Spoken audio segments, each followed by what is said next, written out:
Sila ang nakarinig sa amin. Hala, kuya, may wakwak. Bakit ka pumasok dito sa loob? Kanina pa kasi ako tawag ng tawag. Wala namang sumasagot. Bakit naman kayo pumasok dito? Anong pakay ninyo? 'Di ba sinabihan kayo na bumalik na lang bukas ng umaga?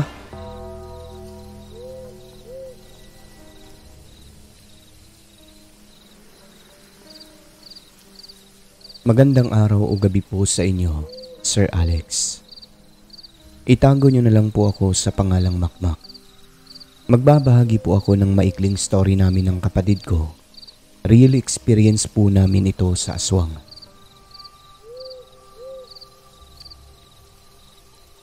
Nangunguha kami noon ng mangga ng kapatid kong bunso. Bundok nga pala ang lugar namin. Nadadaanan namin ang isang malaking punong mangga na ito na minsan lang pong namumunga. Wala rin masyadong nangunguha kasi iilan lang ang mga taong nakatira sa lugar.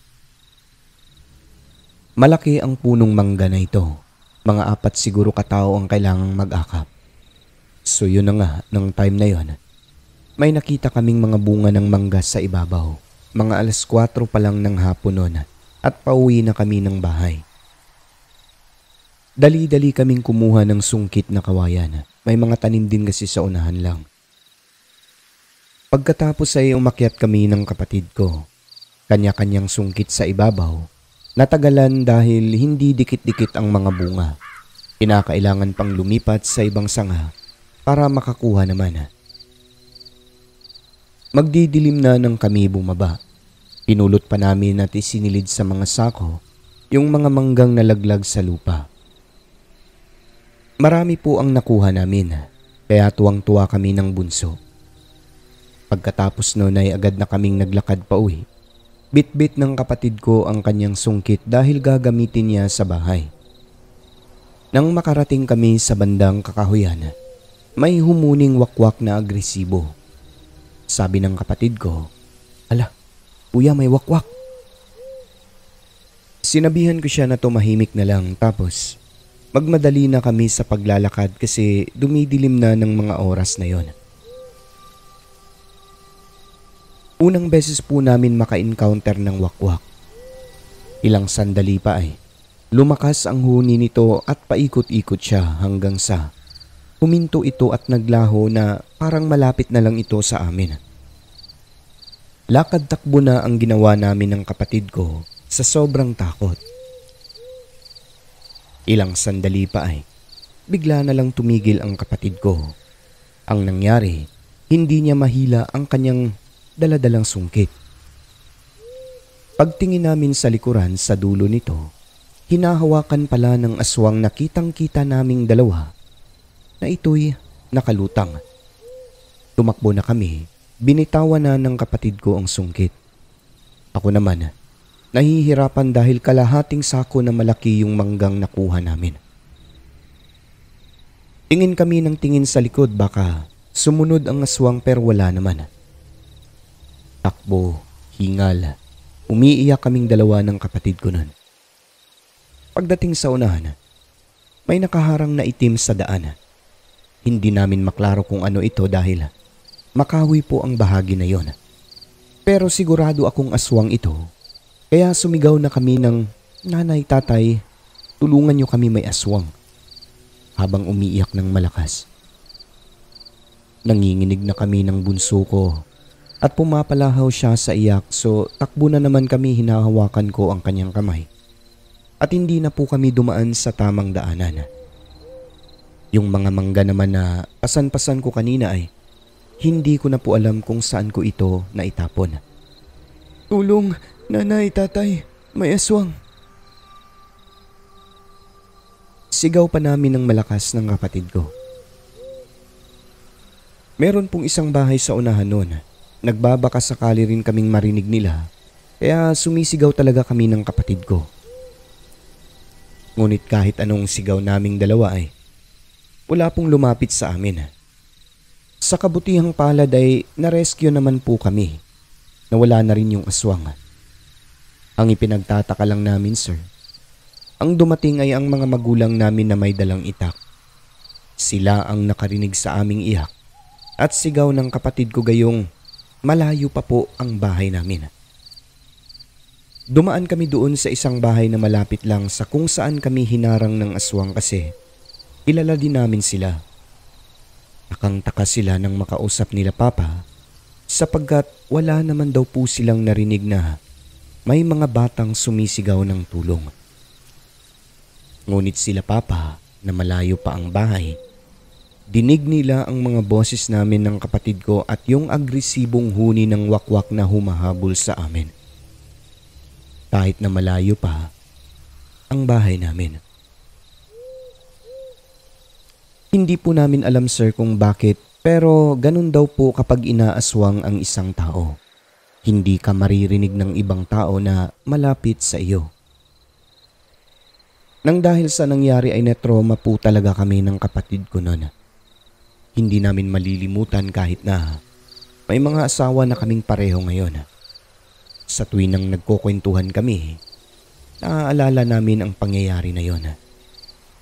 Ilang taon na mga bata pa po kami ngunit magpasa hanggang ngayon. Sariwa pa rin talaga sa aming alaala kaya naisipan ko pong ibahagi ito sa inyo. Iniisip naming dalawa, sino kaya yung wakwak na yon? Taga roon kaya sa bundok o tayo lang?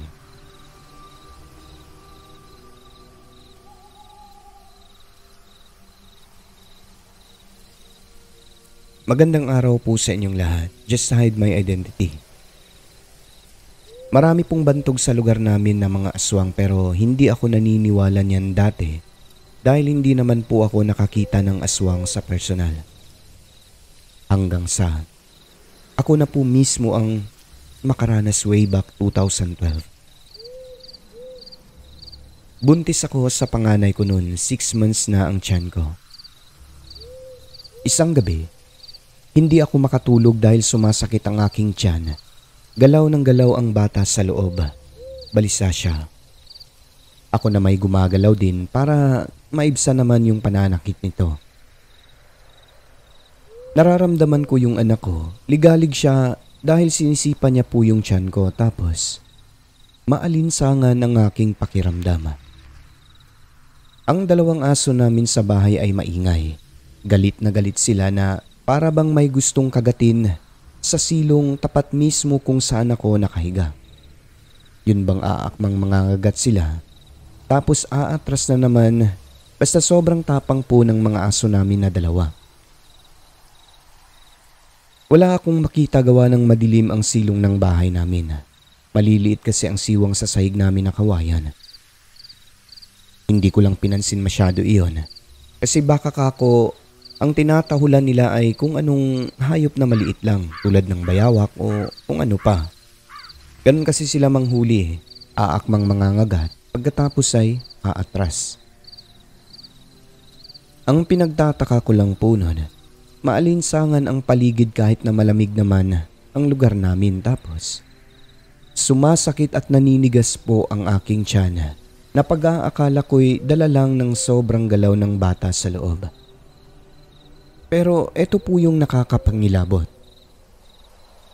Nang tumagilid ako, nandoon na ang alaga kong pusa nakatingin sa akin. Para bang binabantayan niya po ako. At dahil sobrang sakit na ng aking tiyanan, yayakapin ko na lang sana ang pusa kaso bigla siyang tumingin sa may maliit na butas sa sahig. So ako na may napatingin na rin sa butas na yon kasi lumalaki ang mata ng aking pusa. May kung anong gumagalaw hanggang sa nakapasok na nga ang ulo nito. Isang ibon na hindi ko mawari kung anong klase basta pula ang mata nito at mahaba ang tuka. Kulay itim na gustong pumasok sa loob ng kwarto. Nagalit ang pusa. Alam niyo yung boses nila na galit sa aso. Ganun ang reaksyon niya. Diba, ang mga pusa kapag ibon ang nakita nila, hindi dapat ganun ang reaksyon. Instead, huhulihin nila yan at kakainin, diba? Pero ang pusa ko sir, nilundagan niya ang ibon, kinalmot ang ulo nito at pinagsasampal gamit ang kanyang kuko na papasok sana sa kwarto. Lumipad palayo at nabangga pa sa sampayan namin ang ibon na yon. Parang malaki siya dahil natumba talaga ang tukod ng sampayan namin na kahoy. Doon naman umeksena ang mga aso namin sa baba. Bumalik sila sa silong dahil sa ingay ng pusa at nakita siguro nila na lumipad ang ibon kaya hinabol nila ito hanggang sa kakahuyan. Ang ginawa ko naman, tinakpan ng tabla ang butas at hinarangan ng karton na may lamang mga damit. Take note sir, hindi pa po ako natakot dito dahil hindi ko alam na inaaswang na pala ako at hindi rin po ako naniniwala no na may aswang. Ang reaksyon ko lang, normal. Ang napansin ko pa noong hinahabol ng mga aso namin ang ibon hanggang sa makabalik sila, nawala po yung paninigas at pananakit ng aking tiyan pagkatapos ay nawala rin po yung maalinsangan na pakiramdam kaya hindi nagtagal. Nakatulog agad ako katabi ang aking pusang alaga. Kinabukasan nun, nagtataka na lang ako sa kilos ng aking mga alaga. Ang dalawa ko pong aso, nakaabang sila sa may pintuan at hinihintay akong lumabas. Yung pusa ko ganun din.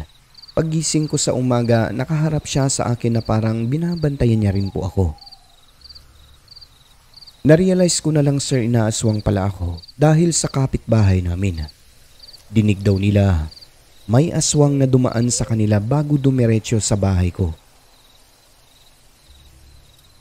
Sobrang pasalamat ko lang sa mga alaga naming aso at sa pusa dahil isa sila sa naging dahilan kung bakit naidaos ko po ng maayos ang aking pagdadalang tao hanggang sa makapanganak.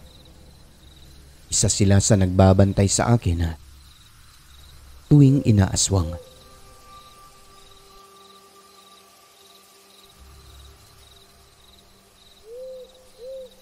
Hello po Sir Alex.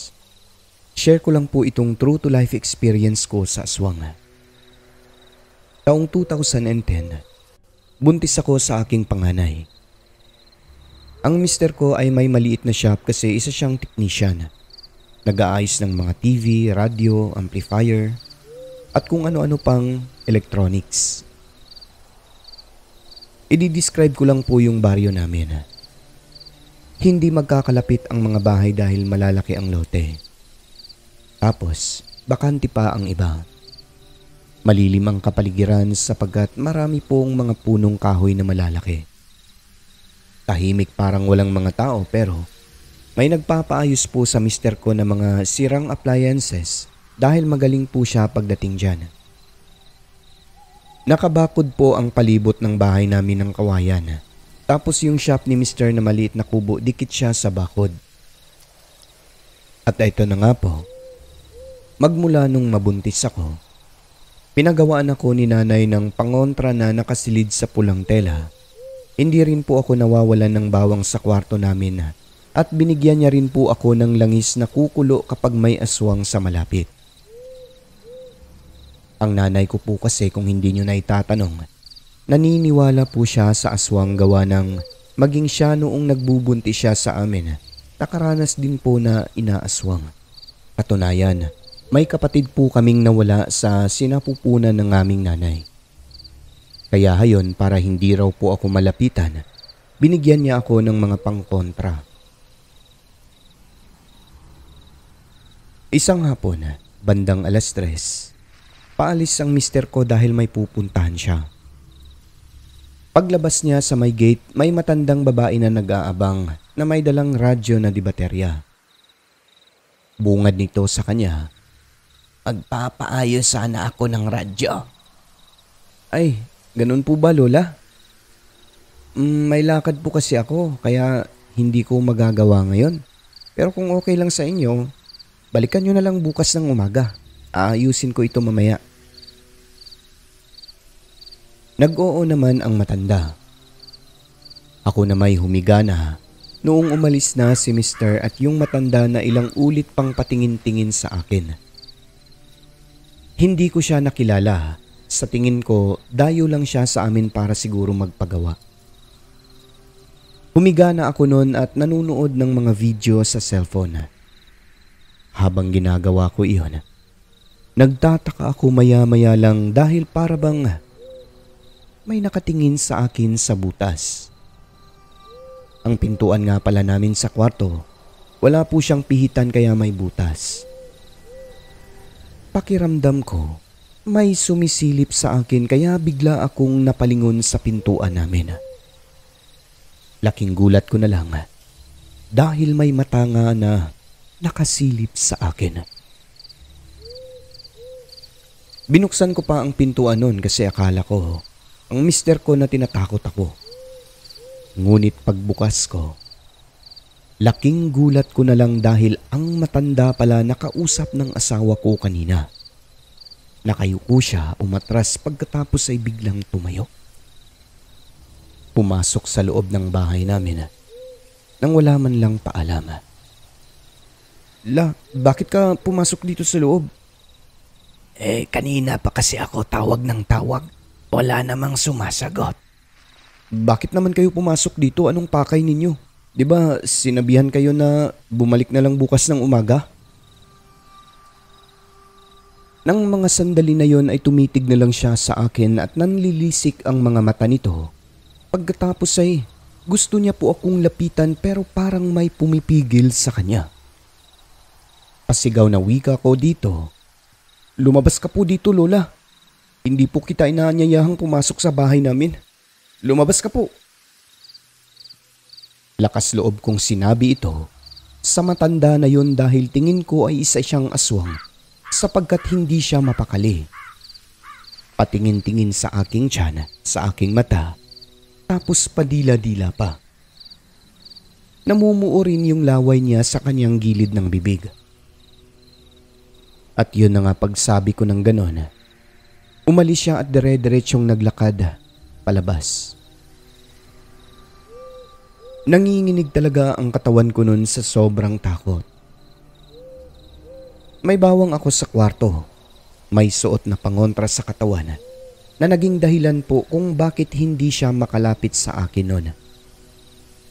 Agad kong sinaraduan ang pintuan. Nang tignan ko ang lana sa kwarto, hindi ko namalayan umapaw pala ito. Malapit nang maubos ang laman dahil kanina pang kumukulo. Kumpirmado, aswang ang matanda.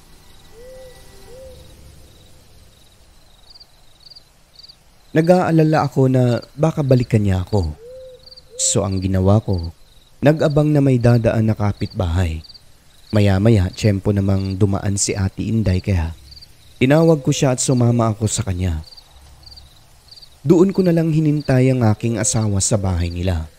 Tinext ko ito na daanan ako pag uwi niya. Sinabi ko sa kanila ang nangyari.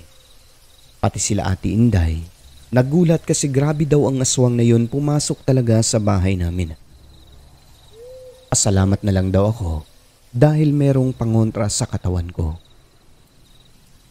At yun na nga po ang ginawa namin kasi kako babalik yun bukas dahil nagpaayos ng radyo eh. Inabangan po namin. Kaso, hindi na po ito nagpakita. Yung radyo niya, iniwan na lang namin sa labas ng gate sa may lagayan doon pero inayos pa rin po iyon ng asawa ko. Pinagabihan nun, naglaho po ang radyo. Walang ibang magkaka-interest nun dahil sobrang luma na.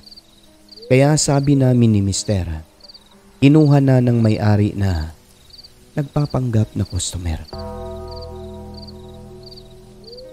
Sabi nila, kapag hindi imbitado ang aswang sa bahay ninyo, hindi raw makakapasok.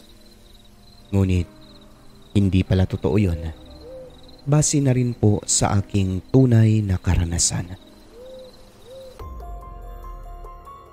At ngayon ay madako naman po tayo sa ating mga members sa channel. Nagpapasalamat pala ako kay Ma'am Cynthia Abellanosa na nag-message lang para maghatid ng blessings. Thank you po ma'am. More blessings po sa inyong family. Isasali ka po namin sa aming prayers lagi. At syempre sa mga silent listeners natin, mga members, ayan, thank you.